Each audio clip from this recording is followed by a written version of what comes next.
한 달 동안의 성령에 관한 내용을 살펴보고 있는데요. 오늘은 마지막으로 성령을 따라 행하라 라는 제목으로 하나님의 말씀을 전하겠습니다. 그 탤런트 김수미 씨가 과거에 심각한 우울증으로 고통을 겪고 있을 때 나쁜 일은 막 한꺼번에 오지 않습니까? 그래서 남편 사업이 부도가 나고 정말 힘들었다고 합니다. 빚더미에 너무나 많이 빚더미가 쌓이고 쩔쩔매는 그런 상황 가운데 상황이 놓여 있었다고 합니다.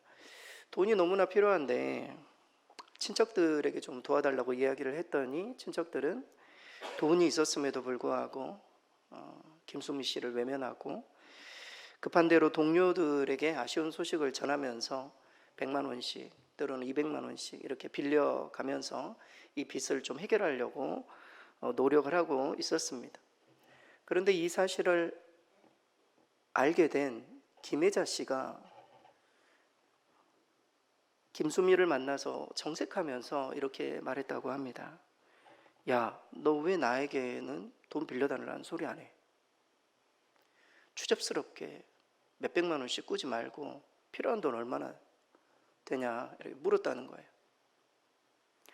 그러면서 막 얼버무리자 김수미에게 김혜자 씨는 통장을 내밀었다고 합니다. 그러면서 이렇게 말합니다. 이거 내 전 재산이야. 사실 나는 돈 쓸 일이 없어. 다 찾아서 해결하고 갚을 생각은 안 해도 돼. 혹시 돈이 넘쳐나면 그때 갚든지 이렇게 말했다는 것입니다. 김수미 씨는 정말 미안했지만 그 통장을 받아서 자신이 가진 모든 빚을 청산하게 되었습니다. 그리고 이 일을 겪으면서 김혜자 씨에게 만날 때마다 이런 이야기를 했다고 해요. 언니가 아프리카에 포로로 납치되면 내가 나가서 포로 교환하자고 말할 거야. 나 꼭 언니를 구할 거야. 라는 이야기를 했다는 것입니다. 김수미 씨는 이제 김혜자 씨에게 목숨을 내놓을 수 있을 정도, 그 정도의 강한 사랑을 평생 가지게 되었고 내가 이 사람을 위해서도 죽을 수 있다. 이런 사랑의 빚진 자로 살게 되었다라는 유명한 이야기입니다. 여러분 주위에 이런 분이 계십니까? 내가 너무나도 힘든 상황에 나의 모든 것들을 주면서 해결하라고 그렇게 나를 위해서 모든 것들을 희생해 줄 수 있을 만한 그런 사람이 우리 주변에 있습니까? 여러분 있다면 정말 큰 축복입니다. 그런 사람이 있다면 여러분 그런 사람이 한 사람이라도 있다면 사람은 절대 죽지 않습니다. 자살하지도 않고 어느 누군가가 나를 위해서 기다리고 있고 준비하고 있고 도와줄 용의가 있으면 사람은 외롭지 않은 것이죠. 그런 사람들이 우리 주변에 있다는 건 정말 축복입니다. 아마 부모님들이 자녀들에게 이런 모습이지 않을까 생각합니다. 자녀의 모든 것을 위해서 내가 모든 것을 다 줄 수 있는 그런 마음으로 자녀를 사랑하지 않을까 이런 생각이 듭니다. 그러나 혹 이런 분이 있습니까? 제가 질문했을 때 내 주변에 이런 분이 혹시 없으셨더라도 실망치 마시기 바랍니다. 왜냐하면 우리 주님이 우리를 살리시기 위해 당신의 생명을 다 주셨기 때문이고 성령으로 다시 오셔서 우리와 영원토록 동행하고 계시기 때문입니다. 여러분이 이것을 믿든 믿지 않든 이것은 사실입니다. 우리 주님이 나를 위해서 당신의 모든 것들을 던지셨고 성령으로 함께 오셔서 우리와 영원토록 우리 인생에 나를 사랑하고 아껴주는 사람은 내 죽음까지 그때까지만 좀 함께 할 수 있을 것입니다. 그러나 우리 성령님께서는 우리가 죽고 난 이후에도 우리를 저 하나님의 나라로 이끌어 가시는 평생 우리를 붙드시는 분이심을 우리는 결코 잊지 말아야 됩니다. 하나님의 백성과 세상 사람들의 가장 큰 차이는 무엇인가? 우리에게 성령님이 계시는가? 성령님이 있느냐 없느냐? 가장 큰 차이입니다. 사실 세상 사람들과 성도의 차이는 겉으로 보면 별 차이가 없어 보입니다. 건전한 어떤 생활 태도를 가진 사람도 여러 가지 목표 의식을 가지고 열심히 일하고 열심히 노력해서 목표를 성취해 나갑니다. 성도들도 마찬가지죠. 나름대로 하나님께서 주시는 꿈, 그리고 어떤 목적, 그것을 향해서 열심히 일하고 열심히 살아갑니다. 그러나 성도와 세상 사람들과의 차이, 그 목표를 향해 나아가는 태도와 내용은 전혀 달라요. 여러분, 세상 사람들은 목표를 이루기 위해서 자신의 힘과 노력을 의지해요. 그러나 하나님의 백성들은 물론 노력은 해야죠. 그러나 반드시 하나님의 백성은 성령을 따라 행해야 함을. 여러분, 이게 가장 큰 차이입니다. 여러분, 우리가 이 세상을 살아가면서 성령과 너무 상관없이 살아가는 삶이라면 세상 사람과 별반 차이가 없는 거예요. 열심히 노력하고 열심히 일하고 어느 정도의 어떤 성과를 거둘 거예요. 그러나 성령의 사람은 그렇지 않아요. 하나님의 사람은 그렇지 않아요. 세상을 살아갈 때 세상 사람들이 없는 그 무엇, 성령을 따라 행하는, 성령께서 내 마음을 주장하시는, 성령의 뜻에 따라 내가 이쪽 길로 가려고 했는데 성령께서 말씀하시면 이 길로 갈 수 있는, 그것이 세상 사람과 다른 것이죠. 여러분, 정말 달라질 수 있기를 바랍니다. 세상 사람과 구별된 삶. 오늘 본문의 사도 바울 역시 강조하는 부분이 바로 그것입니다. 그리스도 예수의 사람들은 육체와 함께 그 정욕과 탐심을 십자가에 못 박은, 다시 말해서 성령을 따라 사는 사람이 될 때 이 세상에서 선한 영향력을 끼치고 하나님 나라를 유업으로 또한 받을 수 있음을 사도 바울은 강조해 주고 있습니다. 오늘은 이 내용이에요. 성령을 따라 행하는 것, 성령을 따라 사는 것이 무엇인가, 그리고 또 성령을 따라 살면 어떤 유익이 있는가. 오늘은 그 두 번째, 그 유익, 성령을 따라 행하는 거. 우리 저번 주에 성령 충만에 관한 내용을 좀 살펴봤으니까요. 성령을 따라 행하면 어떤 유익이 있는가, 오늘 말씀을 통해서 살펴보고 함께 또 적용하고 기도하는 좀 시간을 갖겠습니다. 먼저 성령을 따라 행하면 육체의 욕심을 이루지 않는다, 이렇게 말해주고 있습니다. 성령을 따라 행하면 육신의 소욕, 우리가 육신대로 행하려고 했었던 그런 모든 것들이 밀려난다는 겁니다. 나는 이렇게 살기 싫어, 육신대로 살고 있는 우리의 모습을, 나 참 이렇게 살면 안 되는데, 이렇게 고민만 해서는 안 된다는 겁니다. 성령을 따라 행하면 그 육체의 소욕이 물러날 것임을 말해줍니다. 오늘 본문의 16절에서 17절, 우리 스크린 보고 같이 한번 읽겠습니다. 내가 이르노니 너희는 성령을 따라 행하라. 그리하면 육체의 욕심을 이루지 아니하리라. 육체의 소욕은 성령을 거스르고 성령은 육체를 거스르나니 이 둘이 서로 대적하므로 너희가 원하는 것을 하지 못하게 하려 함이라. 아멘. 여러분, 너무 쉬운 말씀 아닙니까? 육체대로 살면 성령을 거스르고 우리가 성령을 따라 행하면 육체를 거스를 수 있다. 성경은 중간이 없다라는 거예요. 성령대로 열심히 우리가 성령 충만하기를 항상 구하면 육체의 소욕이 저절로 사라진다는 거예요. 그러나 우리가 한 주간 동안 육신대로 계속 살아왔으면 성령의 역사가 없다라는 거예요. 우리 심령에. 성경은 말하고 있어요. 여기서 이 육체라는 단어는 우리 어떤 자연인으로서의 인간의 신체를 말하는 단어가 아니라 성령을 거스르는 삶의 육체를 말하는 거예요. 죄악된 인간의 어떤 그 인간성의 어떤 그 소행, 행동들, 어떤 몸의 행실, 더 정확하게는 그 어두움의 일을 말해요. 여러분, 오늘 본문에 굉장히 길게 그 내용들에 대해서 설명해 주고 있어요. 19절에서 21절 말씀, 되게 길지만 제가 읽지는 않겠습니다. 19절에서 21절 말씀 뭐라고 나와 있습니까? 육체의 일은 분명하다 그러면서 굉장히 다양하게 설명해 주고 있습니다. 이것을 좀 갈라디아 지역, 오늘 본문이 갈라디아서 아닙니까? 갈라디아 지역에 있는 교회들, 그 배경을 요약하자면 이렇게 요약할 수 있어요. 육체의 일들은 무엇인가? 첫째, 사이비 종교에서 나타나는 성적인 죄를 말해요. 19절에서 21절에 음행, 더러운 것, 호색, 당시에 갈라디아 지역에 있었던 죄악들이에요. 두 번째, 이방신들에 대한 우상숭배로 발생하는 죄예요. 우상숭배, 말하던 주술, 당시에 굉장히 유행했던 그런 죄들. 세 번째, 사회생활, 때로는 교회 생활에서 개인적인 이기주의가 빚어내는 죄가 있어요.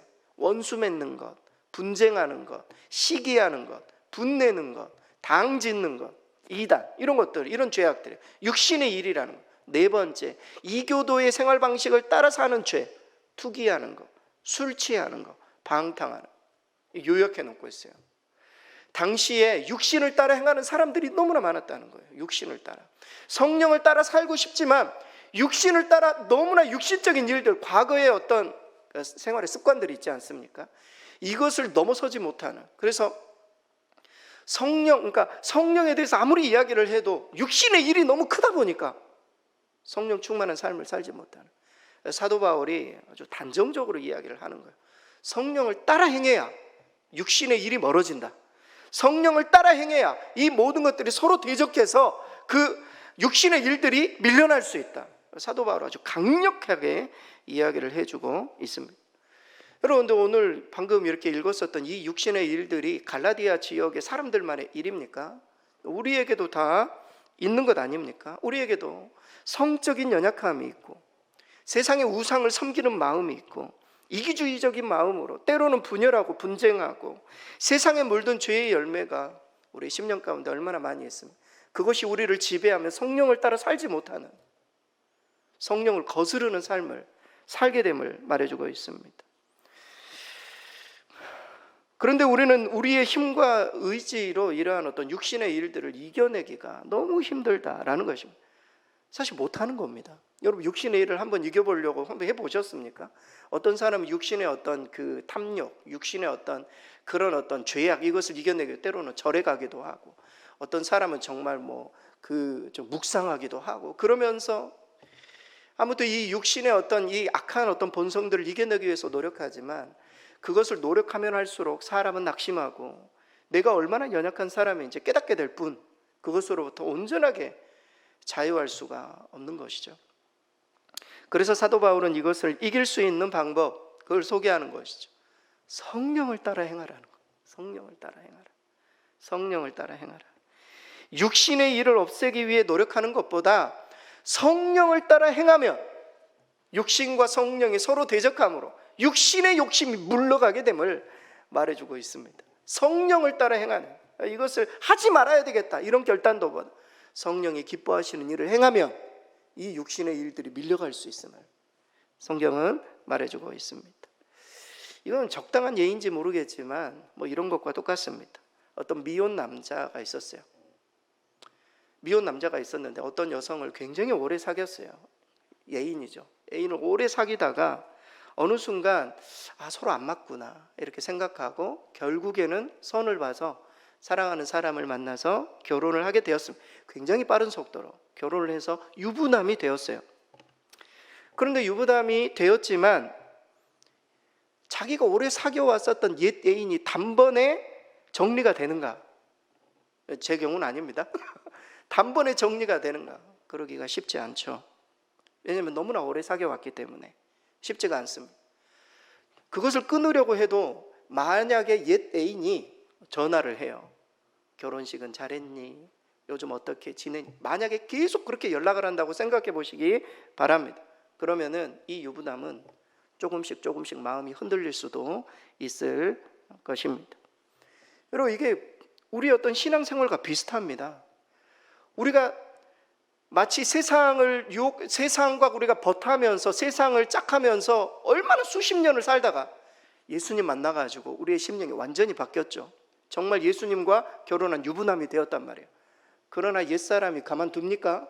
계속 우리에게 전화하고 술 마시자 하고 놀자 하고 교회 가지 말라 하고 이런 계속 유혹들이 우리에게 다가오면 우리는 흔들릴 수밖에 없다는 겁니다. 그러면 이 유부남은 이런 유혹을 이겨내기 위해서 어떻게 해야 됩니까? 여러분, 어떻게 해야 될 것 같습니까? 물론 많은 방법들이 있을 수 있지만 본인이 결혼한 배우자에게 더 집중하는 것입니다. 본인이 사랑해서 결혼한 그 배우자에게 더 많은 시간을 보내는 것입니다. 결혼한 배우자와 더 친밀해짐으로 옛 애인의 유혹을 이겨내야 돼요. 배우자의 힘을 빌리는 겁니다. 성령을 의지하는 겁니다. 우리가 예수 그리스도를 믿는 그 믿음으로 우리보다, 그러니까 옛 애인보다 훨씬 더 큰 하나님의 사랑, 그 사랑을 우리가 의지하며 나아갈 때 과거의 옛 애인을 물리칠 수 있는, 과거의 옛사람을 물리칠 수 있는, 혼자의 힘이 아니라 배우자의 힘을 의지할 필요가 있다라는 것입니다. 사랑하는 성도 여러분, 우리가 옛사람, 우리 육신의 일을 이길 수 있는 방법, 그것은 더 좋은 배우자, 성령님이죠. 성령. 그래서 사도 바울은 이렇게 말합니다. 성령을 따라 행하라 말이죠.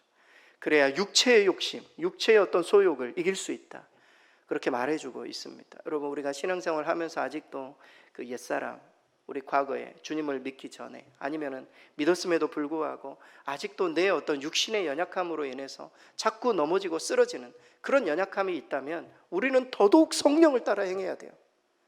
안 그러면 그것이 언젠가를 우리를 무너뜨릴 수 있는 여지를 줄 수 있기 때문입니다. 아무튼 성령을 따라 행하면 육체의 욕심을 이루지 않는다, 유익에 대해서 말해주고 있습니다. 성령을 따라 행하실 수 있기를 바랍니다. 두 번째로, 성령을 따라 행하게 되면 율법의 지배를 받지 않는, 율법 아래에 있지 않게 된다, 이렇게 말해주고 있습니다. 쉽게 말하면 성령 안에서 자유함을 가지고 주를 섬길 수 있다는 거예요.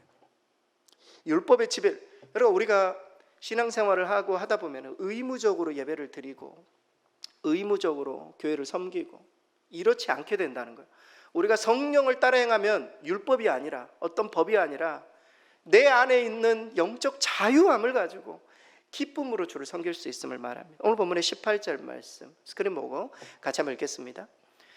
너희가 만일 성령의 인도하시는 바가 되면 율법 아래에 있지 아니하리라. 여러분, 여기서 이 율법 아래에 있다, 이 표현은 율법의 지배를 받는다, 그런 뜻이에요.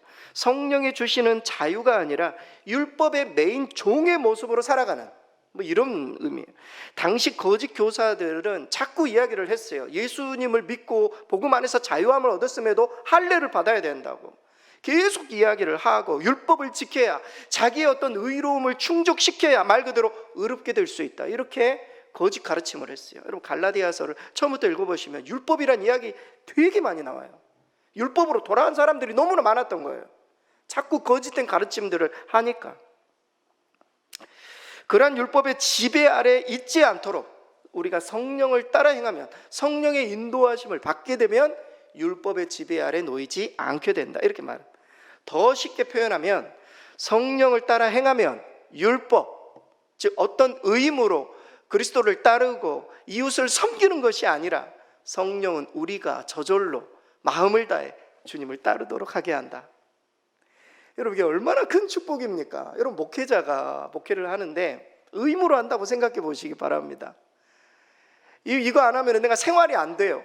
그러니까 열심히 해야 되는 일로 하면요, 목회 말고 그냥 다른 일을 하는 게 낫습니다. 의무로 하는 거예요. 이게 짐인 거예요, 짐. 장로님이 사역을 하는데 이 짐인 거예요. 장로라는 게 너무 힘든 거예요. 교회 올 때마다 장로라는 짐을 들고 오는 거예요. 이게 율법 아래에 있는 거예요. 권사라는 어떤 직분 때문에 내가 교회 오늘 기도해야 돼. 기도하기 싫은데 이 의무인 거예요. 짐인 거예요. 물론 그런 어떤 부담은 필요하지만 그게 율법으로 여겨지면요, 심각하게 고민해 봐야 됩니다. 사실은 성령을 따라 행하지 않기 때문에 그래요. 이 모든 율법이 나를 지배하는 것이죠. 그러나 성령을 따라 행하면 이 모든 것들이 감사예요, 또 은혜요, 또 섬김이 기쁨이고, 그리고 또 나눔이 행복이 될 수 있는 것입니다. 문제는 당시 갈라디아에 있는 교회의 성도들이 자꾸 율법으로 돌아가려 했다라는 겁니다. 율법으로. 그러니까 뭔가 겉으로 보여지지 않잖아요. 율법으로 행하면 뭔가 자기가 의로운 것처럼 느껴지고 정말 하나님 나라에 가깝게 느껴지고, 할례를 행하면 진짜 하나님 백성 되는 것 같고 보여지는 것들, 이런 것들 자꾸 그렇게 거짓된 가르침을 했습니다. 그래서 사도 바울은 갈라디아 성도들을 향해 이렇게 외칩니다. 갈라디아서 3장 1절, 어리석도다 갈라디아 사람들아, 너무 어리석다. 율법으로 돌아가지 말아라. 너희가 이같이 어리석으냐? 성령으로 시작했다가 이제는 육체로 마치겠느냐? 사도 바울이 복음을 전했을 때 성령 충만하고 성령으로 기쁨과 감사로 사역을 하다가 사도 바울이 이제 다른 곳으로 갔어요. 그래가지고 거짓 교사들이 와가지고 율법을 지켜야 되고 할례를 받아야 되고 하니까 굴레 안으로 들어가는 거예요. 성령으로 시작했다가 율법으로 마치는. 율법 안에서 의롭다함을 얻으려 하는 너희가 그리스도에게서 끊어지고 은혜에서 멀어진 자로다. 사도 바울은 엄청 강하게 이야기해버리는 거예요. 율법으로 돌아가면 그리스도에게서 너희는 완전히 끊어진다. 무슨 말입니까? 율법으로 돌아가지 말라는 것입니다. 율법의 지배를 받지 말라라는 것이. 사도 바울은 저와 여러분에게도 이 시대를 살아가는 저와 여러분에게도 똑같은 도전을 줍니다. 너희가 이같이 어리석으냐? 성령으로 시작했다가 이제는 육체로 마치겠네. 여러분 그러지 마시기 바랍니다. 성령으로 시작했는데 자유함과 기쁨으로 주를 섬기고 하나님을 영화롭게 하고 막 열정이 있었는데 우리가 시간이 지날수록 마음은 굳어지고 육체로 마치는 말이죠. 모든 것들이 의무가 되고 짜증이 되고 모든 것들에 감사가 없고 기쁨이 없는.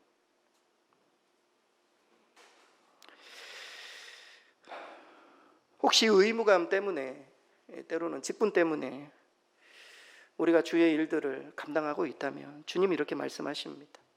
너희가 만일 성령의 인도하신 바가 되면 율법 아래에 있지 아니하리라. 성령의 인도하시는 바가 되면 율법 아래에 있지 아니하리라. 근래 주님과 교회를 섬기는 일에 열정이 식은 분이 계시다면 나이가 드셔서가 아닙니다. 환경이 받쳐주지 않기 때문도 아니에요. 성령의 인도하심을 받지 못했기 때문이에요. 성령께서 우리의 마음 가운데 강하게 역사하시면 환경, 나이, 여러 가지 어려운 상황들이 있지만 내가 분명히 해야 할 일들을 알게 돼요. 성령의 인도하심을 받을 때 우리가 하나님 나라 가는 그날까지 하나님 앞에 쓰임받고 갈 수 있는 것이죠. 사도 바울은 갈라디아 교회 성도들이 자꾸 율법으로 돌아가는 것에 대해서 안타까워하고 의무가 되고 짐이 되는, 감사함으로 하지 못하는 그런 상황들이 너무 안타까운 겁니다. 성령을 따라 행하라 이렇게 말하고 있습니다. 성령을 따라 행하실 수 있기를 바랍니다. 마지막으로 성령을 따라 행하게 되면 성령의 열매를 얻을 수 있다 이렇게 소개해주고 있습니다. 하나님의 영과 함께하는 시간이 많으면 많을수록 하나님의 성품의 열매를 당연히 얻을 수 있겠죠. 오늘 본문의 22절에서 23절 우리 마지막으로 함께 읽겠습니다. 오직 성령의 열매는 사랑과 희락과 화평과 오래 참음과 자비와 양선과 충성과 온유와 절제니 이 같은 것을 금지할 법이 없느니라. 성령을 따라 행하는 가장 큰 열매는 성령의 열매일 것입니다. 여러분 여기서 이 열매라는 단어는 말 그대로 결과물을 의미하죠. 우리 가운데 성령을 따르게 되면 결과물이 있을 거라는 겁니다. 그리고 각각의 열매들이 다 인격적인 어떤 표현이에요. 사랑, 온유, 자비 이런 것들이 인격적이에요. 그리고 관계적이에요. 관계지향적이에요. 그래서 성령의 열매는 결국 예수님의 성품이에요. 우리가 성령을 따라 행하면 예수님의 성품, 인격적인 성품을 닮아갈 거예요. 그리고 관계지향적이에요. 여러분 오늘 본문이 전에도 그 성령의 열매를 좀 오래도록 살펴봤지만 이 성령의 열매를 세 부분으로 관계적으로 나눌 수 있다고 했어요. 사랑, 희락, 화평은 하나님과의 관계, 그렇죠? 하나님과의 관계. 오래 참음, 자비, 양선은 이웃과의 관계. 충성, 온유, 절제는 자기 자신과의 관계. 물론 우리가 이렇게 딱 구분할 수는 없지만 이 관계적이라는 겁니다. 이게 성령의 열매가 맺으면 맺을수록 굉장히 사람들과 관계적이 된다는 겁니다. 성령의 열매가 맺으면 하나님과의 관계도 더 좋아지고 이웃, 자기 자신. 핵심은 성경에서 열매를 매우 중요하게 생각한다는 거예요, 여러분. 열매를 우리가 세상 속에서도 결과물을 중요하게 생각하지만 성경에서도 열매를 굉장히 중요하게 생각해요. 여러분 마태복음 3장 8절 말씀에 보면 이런 구절이 있습니다. 그러므로 회개에 합당한 열매를 맺고. 여러분 우리가 회개해요. 오늘 주일 와가지고 회개합니다. 근데 열매가 없어요. 매 주일마다 똑같은 회개를 해요. 열매가 없는 거죠. 결과물이 없는 겁니다. 열매가 중요함을 말해요. 요한복음 15장 5절 말씀에도 이런 구절이 있어요. 이건 스크린 보고 같이 한번 읽겠습니다.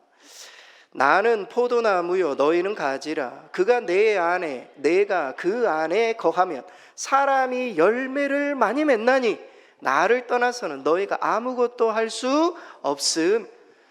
포도나무는 가지에 붙어 있을 때 열매를 맺을 수 있다는 거예요. 그러니까 계속 생명의 공급을 받기 때문입니다. 우리가 그리스도 안에 붙어 있고 성령과 더불어서 우리가 함께 행하면 반드시 열매를 맺게 됨을 말해주고 있습니다.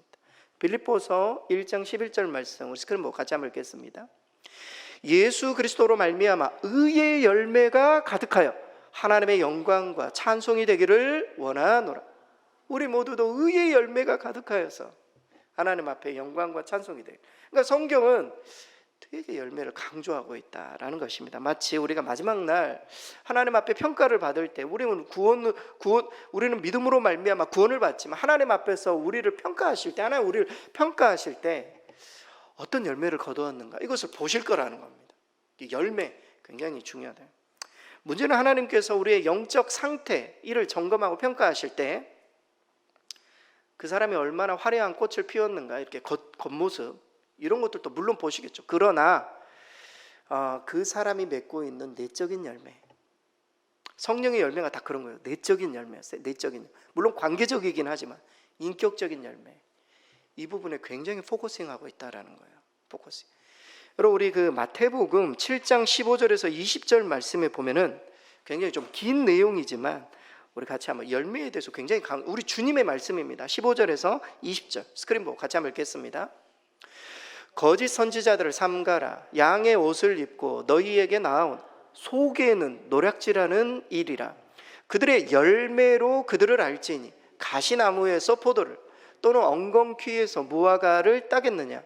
이와 같이 좋은 나무마다 아름다운 열매를 맺고 못된 나무가 나쁜 열매를 맺나니 좋은 나무가 나쁜 열매를 맺을 수 없고 못된 나무가 아름다운 열매를 맺을 수 없느니라. 아름다운 열매를 맺지 아니하는 나무마다 찍혀 불에 던져지느니라. 이러므로 그들의 열매로 그들을 알리라. 주님의 말씀입니다. 우리의 열매로 우리를 알겠다라는 거예요. 여러분, 우리는 어떤 열매를 맺고 있습니까? 예수님을 우리가 열심히 믿고 의지하고 섬기며 우리가 수십 년을 그렇게 살아왔는데 우리 가운데 내 심령 가운데 내적으로 그리스도의 성품, 성령의 열매 맺어가고 계십니까? 하나님과의 관계, 이웃과의 관계에 있어서 정말 관계지향적인 어떤 열매를 맺어가고 계십니까? 주님이 마지막 날에 그 열매를 보시겠다라는 겁니다. 그리고 이러한 내적 열매를 맺는 방법, 오늘 성경은 소개해주고 있습니다. 성령을 따라 행하라. 성령을 따라 행하면 성령의 열매를 맺게 될 것이다. 사도 바울의 강조점이 아니라 우리 주님의 강조점이에요. 주님께서 방금 말씀하셨던 그 말씀을 사도 바울이 요약한 거예요. 성령을 따라 행하면 성령의 열매를. 따라서 지금까지 우리가 우리의 육신의 연약함에 굴복해서 성령을 따라 행하지 않았다면 성령이 우리를 강력하게 지배하도록 우리는 우리 자신을 내놓을 수 있어야 돼요.